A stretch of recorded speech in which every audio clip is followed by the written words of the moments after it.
مجلس امام میں آ کر بیٹھتا ہے. بزرگان محترم، میں امام کی عظمت میں ایک جملہ کہنے لگا ہوں.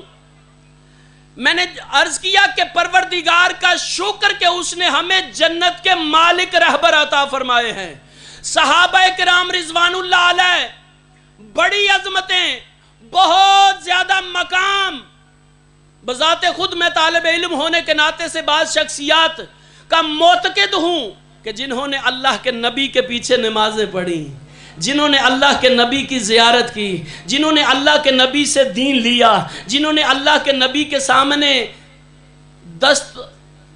دست دعا اور دست مراد پھیلائے اور پروردگار عالم کے اس نمائندے سے استفادہ کیا. صحابہ کرام کا بہت زیادہ احترام ہے.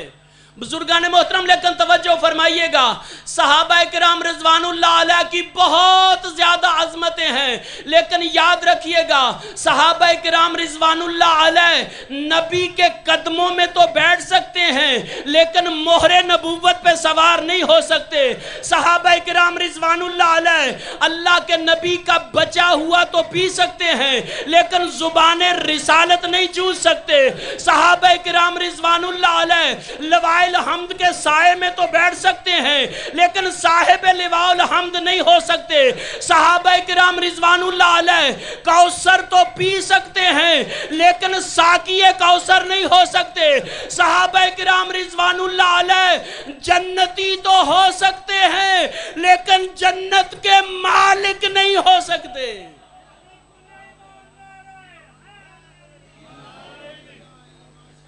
جنت کے بہت شکریہ جنت کے مالک نہیں ہو سکتے. پروردگار عالم نے جنت کا مالک جن کو بنایا ہے، پروردگار نے ہمیں وہ امام عطا فرمائے ہیں، خدا نے ہمیں وہ رہبر عطا فرمائے ہیں کہ جو جنت کے مالک ہیں. بزرگان محترم، جنت کا سردار یا جنت کا مالک کتنی عظمت ہے. باقی ساری کائنات کے مسلمان جنتی ہو سکتے ہیں، یہاں تک کہ انبیاء کرام جنتی ہیں. توجہ فرمائیے گا. لیکن جنت کے سردار فقط وہی ہیں جن کے متعلق رسول اللہ نے فرمایا ہے الحسن والحسین سیدہ شباب اہل الجنہ. حسن اور حسین جنت کے جوانوں کے سردار ہیں.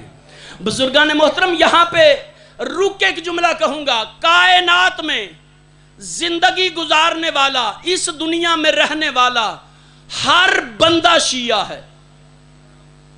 بڑی ذمہ داری سے طالب علم ہونے کے ناطے سے عرض کر رہا ہوں، اس دنیا میں زندگی گزارنے والا ہر بندہ کسی نہ کسی کا شیعہ ہے. شیعہ کسے کہتے ہیں؟ جو پیچھے چلے، جو کسی کی اقتدا کرے. ہر بندہ کسی نہ کسی کا شیعہ ہے. جو آگے چل رہا ہے وہ امام ہے، جو اس کے پیچھے چل رہا ہے وہ اس کا شیعہ ہے. قرآن کہتا ہے ائمۃ یدعون الی النار. کچھ امام ایسے ہیں کہ جو لوگوں کو جہنم کی طرف لے کے جاتے ہیں. کچھ امام ایسے ہیں جو لوگوں کو جہنم کی دعوت دیتے ہیں، اور کچھ امام ایسے ہیں جن کے متعلق پروردگار فرماتا ہے وَجَعَلْنَاهُمْ أَئِمَّةً يَهْدُونَ بِأَمْرِنَا. کچھ ایسے ہیں کہ جن کو ہم نے امام بنایا ہے، وہ ہمارے حکم سے لوگوں کی ہدایت کرتے ہیں. لوگوں کی ہدایت کرتے ہیں ہمارے حکم سے. یعنی قرآن کی روح سے پتہ چلا امام دو قسم کے ہوتے ہیں. ایک وہ امام ہے جو لوگوں کو جہنم کی طرف لے کے جاتے ہیں، کچھ وہ امام ہیں جو لوگوں کی ہدایت کرتے ہیں. میں نے دعویٰ کیا ہے کہ کائنات میں بسنے والا ہر بندہ کسی نہ کسی کا شیعہ ہے. جس کے پیچھے وہ چل رہا ہے وہ اسی کا شیعہ ہے، جو آگے چل رہا ہے وہ اس کا امام ہے. اب میں کسی اور کی بات نہیں کرتا. اس پنڈال میں، اس امام بارگاہ میں بیٹھنے والے تمام موالیان حیدر کرار، آپ سب کو ساتھ ملا کے بارگاہ خدا میں شکر ادا کرتا ہوں. پروردگار تیرا شکر ہے کہ تو نے اس دنیا میں زندگی گزارنے کے لیے ہمیں علی کا شیعہ بنایا، کسی اور کا شیعہ نہیں بنایا. اللہ اکبر یا رسول اللہ یا ہم کسی کی بات نہیں کرتے، پروردگار کی بارگاہ میں شکر ادا کرتے ہیں کہ یا اللہ تیرا شکر ہے تو نے ہمیں علی کا شیعہ بنایا ہے، کسی اور کا شیعہ نہیں بنایا، کسی اور کا پیرو نہیں بنایا۔ بزرگان محترم، امیر المومنین کا شیعہ ہونا یہ معمولی بات نہیں ہے۔ فخر کیا کریں، ناز کیا کریں کہ ہم نے ان کو رہبر مانا ہے۔ کوئی بھی آپ سے پوچھے آپ کا امام کون ہے، اللہ کی قسم پہلے امام سے لے کر 12ویں تک آپ کسی کا بھی نام لے لیں، خدا کی قسم آپ کو شرمندہ نہیں ہونے دیں گے، آپ کو شرمندہ نہیں ہونے دیں گے، اس لیے کہ خدا نے آپ کو باکمال رہبر عطا فرمائے ہیں، اللہ نے آپ کو باعظمت رہبر عطا فرمائے ہیں۔ ہم نے ان کو امام مانا ہے کہ جو ہر فضیلت میں علی نظر آتا ہے، ہر فضیلت میں بلند نظر آتا ہے۔ یہ محبت انسان فضیلت کی وجہ سے، کمال کی وجہ سے کرتا ہے، جس میں جو کوئی کمال پایا جاتا ہے اس کی وجہ سے لوگ اس سے محبت کرتے ہیں۔ محبت ہوتی ہی کمال سے ہے، کسی خصوصیت کی وجہ سے لوگ محبت کرتے ہیں۔ جو لوگ پہلوانی کا شوق ہے انہیں پہلوان بڑے اچھے لگتے ہیں، سخی سخاوت کو جو لوگ پسند کرتے ہیں انہیں سخی لوگ بڑے اچھے لگتے ہیں، علم دوست لوگوں کو عالم اچھے لگتے ہیں، بہادروں کو شجاع لوگ اچھے لگتے ہیں۔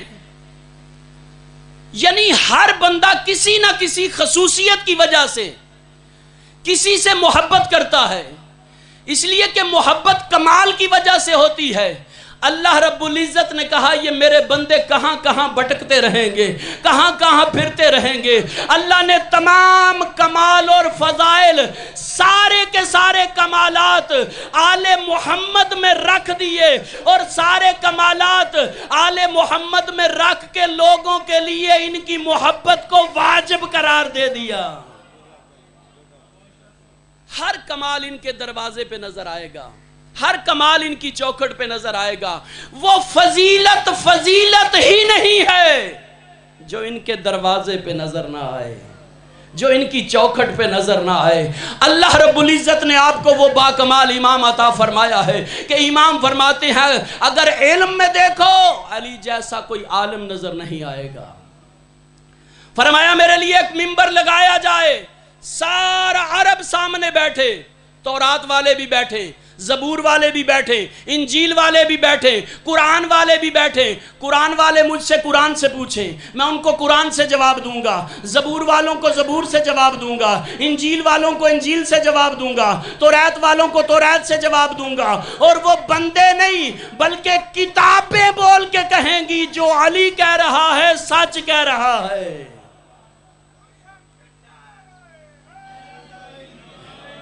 جو علی کہہ رہا ہے۔ اگر شجاعت میں دیکھو علی جیسا کوئی بہادر نظر نہیں آئے گا، علی جیسا کوئی دلیر نظر نہیں آئے گا۔ میدان جنگ دشمن مد مقابل ہے، لڑ رہا ہے، لڑتے لڑتے دشمن کی تلوار ٹوٹتی ہے۔ جیسے ہی تلوار ٹوٹ جاتی ہے ابو طالب کے بیٹے نے اپنی تلوار اٹھائی اور نیام میں رکھ دی، کہتے یا علی حملہ کرو۔ کہا نہ ہتھے پہ حملہ کرتے ہوئے علی کو حیا آتی ہے۔ علی نے آج تک کبھی نہ ہتھے پہ حملہ نہیں کیا، وہ اس مزاج سے واقف تھا، فوراً کہتا ہے یا علی مجھے اپنی تلوار دے دیں، مجھے اپنی تلوار دے دے۔ علی ابن ابی طالب نے تلوار نکالی اور دشمن کو دے دی۔ جیسے ہی تلوار دے دی نا پریشان ہو گیا، گھبرا گیا، کہتا ہے یا علی عجیب فکر ہے، آپ کا دشمن ہوں، میدان جنگ ہے، مد مقابل ہوں، لڑ رہا ہوں، میری تلوار ٹوٹتی ہے، میں نے آپ سے تلوار مانگی، آپ نے تلوار دے دی، دشمن کو بھی بھلا کوئی تلوار دیتا ہے۔ علی ابن ابی طالب فرماتے ہیں اے بندہ خدا، دشمن تو اس وقت تھا جب تو لڑ رہا تھا، جب تو مانگ رہا تھا میرا سوال ہی تھا، اس وقت میرا سوال ہی تھا۔ اور علی کی زندگی میں کبھی کوئی لمحہ ایسا آیا ہی نہیں ہے کہ علی سے کسی نے مانگا ہو اور میں نے عطا نہ کیا ہو۔ اللہ اکبر یا رسول اللہ یا کبھی علی کی زندگی میں وہ مقام آیا ہی نہیں کہ مجھ سے کسی نے سوال کیا ہو اور میں نے اسے عطا نہ کیا ہو. اسی لیے وہ بندہ جو امام کے بیٹے کے سامنے فخر کیا اس نے کہ میرا بابا حاتم تائی بڑا سخی تھا، 40 دروازے سے، ہر دروازے سے خیرات تقسیم ہوتی تھی، اگر مانگنے والا 40 پہ ہی جاتا تھا اسے کسی دروازے سے خالی نہیں بھیجا جاتا تھا، ہر دروازے سے کچھ نہ کچھ ملتا تھا. اس وقت امام فرماتے ہیں یہ سخاوت نہیں، سخاوت کی توہین ہے. کہا وہ کیسے؟ فرمایا تیرا بابا ایک ہی دروازے سے اتنا کیوں نہیں دے دیتا تھا کہ دوسرے دروازے پہ جانے کی ضرورت ہی نہ پڑے. یاد رکھ میرا بابا علی اتنا بڑا سخی تھا، اگر کوئی بندہ زندگی میں ایک مرتبہ مانگنے کے لیے آ جاتا تھا اس کی نسلوں کو مانگنے کی ضرورت نہیں رہتی تھی. سخاوت میں دیکھو علی سب سے بلند نظر آئے گا، زہد میں دیکھو علی سب سے بڑا زاہد نظر آئے گا، تقوی میں دیکھو علی سب سے بڑا متقی نظر آئے گا. اس لیے ہم نے ہر کسی کو امام نہیں مانا، ہم نے اسے امام مانا ہے جو ہر میدان میں علی ہے، ہر میدان میں بلند ہے. پروردگار نے ہمیں علی کا شیعہ بنایا. لیکن بزرگان محترم یہاں پر رک کے ایک جملہ کہوں گا. علی علیہ السلام وہ شخصیت کے جن کا نام لینا بھی عبادت ہے، جن کا نام لینا بھی عبادت ہے. لیکن توجہ فرمائیے گا، شیعہ اور ہوتا ہے، محب اور ہوتا ہے. اپنے دلوں میں جگہ دیجئے گا. امام کا شیعہ اور ہوتا ہے، امام کا محب اور ہوتا ہے. محب ہوتا ہے جو محبت کرتا ہے، جو مولا سے محبت کرتا ہے، آل محمد سے محبت کرتا ہے، وہ ان کا محب ہے. اور محب کا دائرہ بڑا وسیع ہے. آپ کسی سے بھی پوچھیں اپنے گلی محلے میں جو نوجوان سکول کالجز میں پڑھتے ہیں، کسی سے بھی پوچھیں آپ آل محمد سے محبت کرتے ہیں؟ کسی کی جرت ہی نہیں کوئی کہے کہ میں محبت نہیں کرتا. ہر کوئی کہے گا میں محبت کرتا ہوں، میں محبت کرتا ہوں. محبت کا دائرہ بڑا وسیع ہے. ہر محبت کرنے والا شیعہ نہیں ہوتا. جو ان سے محبت کرتا ہے وہ ان کا محب ہے، جو محبت کے ساتھ ان کی اطاعت کرتا ہے وہ ان کا شیعہ بن جاتا ہے، وہ ان کا شیعہ بن جاتا ہے. محبت کے ساتھ اگر اطاعت کر لے بندہ پھر ان کا شیعہ بن جاتا ہے. بزرگان محترم ہم نے ایک درجہ آگے آنا ہے، ہم نے محب سے شیعہ بننا ہے. پروردگار کا بہت بڑا احسان کہ اللہ نے ہمیں اس گھرانے میں پیدا کیا کہ جس گھرانے کا تعلق اہل بیت سے ہے، جس گھرانے کا تعلق آل محمد سے ہے، جس گھرانے کا تعلق ولایت علی سے ہے. بزرگان محترم میں نے عرض کیا کہ ہم نے ان کو امام مانا کہ جن کا نام لینا بھی عبادت ہے. کوئی شک نہیں اس میں، امام کا نام لینا عبادت ہے. لیکن یاد رکھیں رسول اللہ فرماتے ہیں اگر ساری دنیا ایک طرف جا رہی ہو، تنہا علی اکیلا ایک طرف جا رہا ہو، نبی فرماتے ہیں ساری دنیا کو چھوڑ دینا، علی کو نہ چھوڑنا. ساری دنیا کو چھوڑ دینا لیکن علی کو نہ چھوڑنا. اس لیے کہ رسول اللہ فرماتے ہیں اگر علی کا دامن تم نے تھام لیا، میں محمد ضمانت دیتا ہوں علی تمہیں کبھی گمراہ نہیں ہونے دیں گے، علی کبھی تمہیں گمراہ نہیں ہونے دیں گے. ساری دنیا کو چھوڑ دینا، علی کو نہ چھوڑنا. لیکن یاد رکھیے گا امیر المومنین کا نام لینا بھی عبادت ہے. دنیا میں کوئی امام تو دکھاؤ کہ جس کا نام لینا بھی عبادت ہو، جس کا تذکرہ کرنا. بزرگان محترم توجہ فرمائیے گا، مولا کی فضیلت کا جملہ کہنے لگا ہوں لیکن بچوں کے لیے ایک درس ہے. بچوں کے لیے نوجوان بزرگان بہتر جانتے ہیں. مولا کا نام لینا عبادت ہے. آپ اپنے بچے کو اسکول بھیجتے ہیں، اسکول میں بھیجیں، اچھے اسکول میں، اچھے ادارے میں. بچہ اسکول کے دروازے پہ بیٹھ کے اپنے اساتذہ کی تعریفیں کرتا رہے. میرا میتھ کا ٹیچر بڑا اچھا ہے، میرا سائنس کا ٹیچر بڑا اچھا ہے، میرا فلاں انگلش کا استاد بہت باکمال ہے. یعنی یہ تذکرہ کرتا رہے. مجھے انصاف سے بتائیں، چھٹی کے ٹائم پہ اٹھ کے گھر آ جائے، پھر چلا جائے، جب سال کے بعد امتحان ہوگا کامیاب ہو جائے گا؟ کامیاب ہو جائے گا؟ نہیں. کیوں؟ اس لیے کہ اساتذہ کی تعریف کرنے سے وہ پاس نہیں ہوگا. آپ کہیں گے پاس تب ہوگا کہ جو استاد پڑھا رہے ہیں وہ پڑھے، جو اساتذہ پڑھا رہے ہیں وہ تعلیم حاصل کریں. کوئی شک نہیں، کسی کی باتوں میں نہ آنا. علی کا نام لینا عبادت ہے، تو کوئی شک نہیں. لیکن بزرگان محترم، رسول اللہ نے محبت کرنے والوں کو کامیابی کی ضمانت نہیں دی. آپ حدیث قصہ پڑھتے ہیں، رسول اللہ فرماتے ہیں یا علی انت و شیعتک ہم الفائزون، اے علی تو اور تیرے شیعہ کامیاب ہیں.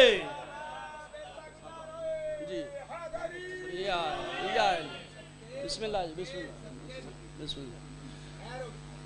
تو اور تیرے شیعہ کامیاب ہے. اللہ کے نبی نے علی کے شیعوں کو کامیابی کی ضمانت دی ہے. یعنی سکول کے دروازے پہ بیٹھ کے. آخری بات، مولا کے مدہ خان شاہ صاحب تشریف فرما ہے، آپ کو فضائل و مصائب سے مستفید فرمائیں گے. یعنی اساتذہ کی تعریف کرنے سے وہ طالب علم کامیاب نہیں ہوتا. لیکن اسی طرح بزرگان محترم، مولا علی علیہ السلام کا نام لینا عبادت ہے. لیکن کامیابی تب ملے گی کہ اللہ نے علی کو جس مقصد کے لیے علی بنا کے بھیجا ہے وہ علی کی تعلیمات کو پڑھا جائے، علی کی سیرت کو اپنایا جائے، علی کے فضائل کو اپنایا جائے، اور اپنی عملی زندگی میں علی کے نقش قدم پہ چلا جائے. پھر رسول اللہ فرماتے ہیں اے علی تو بھی اور تیرے ماننے والے بھی کامیاب ہے. ہر چیز کے، آخری بات ہے میری فضائل کی، ہر چیز کے چار وجود ہیں. منطق فلسفہ میں اساتذہ پڑھاتے ہیں بزرگان کہ چار وجود ہوتے ہیں. میں آپ کا انتظار ختم کرنے لگا ہوں. چار وجود ہوتے ہیں، ایک وجود ذہنی، ایک وجود لفظی، ایک وجود قطبی اور ایک وجود حقیقی. مثال کے طور پر یہ مائک ہے، اس مائک کے چار وجود ہیں. ایک ہے میں آنکھیں بند کر کے سوچوں مائک، یہ ذہن میں جو تصویر ہے یہ وجود ذہنی ہے. ایک ہے میں لکھوں، یہ وجود قطبی ہے. ایک ہے میں بولوں مائک، یہ وجود لفظی ہے.